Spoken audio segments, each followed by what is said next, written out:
Mesdames et messieurs, bonsoir et bienvenue dans votre magazine Questions d'État qui reçoit pour vous ce soir pour parler de l'actualité en République démocratique du Congo. Le professeur Mbata, il est directeur de l'Institut pour la démocratie, la gouvernance, la paix et le développement en Afrique, IDGPA. Il est également professeur de recherche à la faculté de droit d'Afrique du Sud, UNISA, et également professeur ordinaire à la faculté de droit de l'université de Kinshasa. Je vous dis bonsoir. Bonsoir madame. Soyez le bienvenu sur mon plateau. C'est un réel plaisir de vous avoir enfin. Je dois dire que j'ai couru de nombreux mois pour vous avoir. J'espère que ce soir, de nombreux téléspectateurs seront édifiés sur les questions, les différentes questions qui émaillent l'actualité en République démocratique du Congo. Vous allez bien? Je vais très bien madame. Merci beaucoup aussi de m'avoir invité.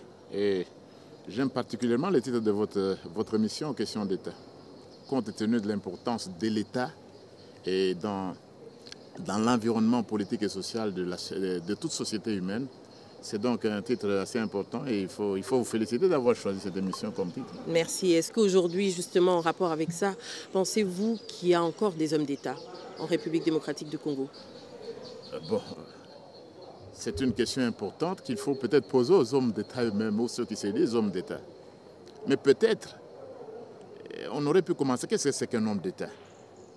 Qu'est-ce qui pourrait permettre aujourd'hui d'identifier dans notre pays qui est homme d'État et qui est homme politique et qui est politicien? Exact.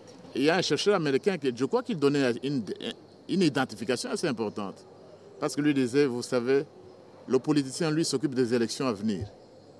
Mais l'homme d'État, lui, se préoccupe de l'avenir de la nation. Il s'occupe de l'intérêt du peuple. Il ne se préoccupe pas de son intérêt personnel à lui.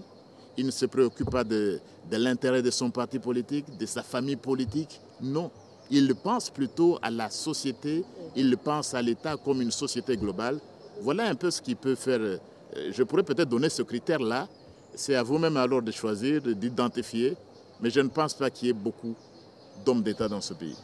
Alors, professeur, vous êtes un homme de droit, mais vous êtes très engagé en politique, il faudrait le dire. Vous avez, si je me trompe, vous allez nous le confirmer ou non, été membre ou vous avez été très proche d'un parti politique ici, l'UNC, je le cite ici.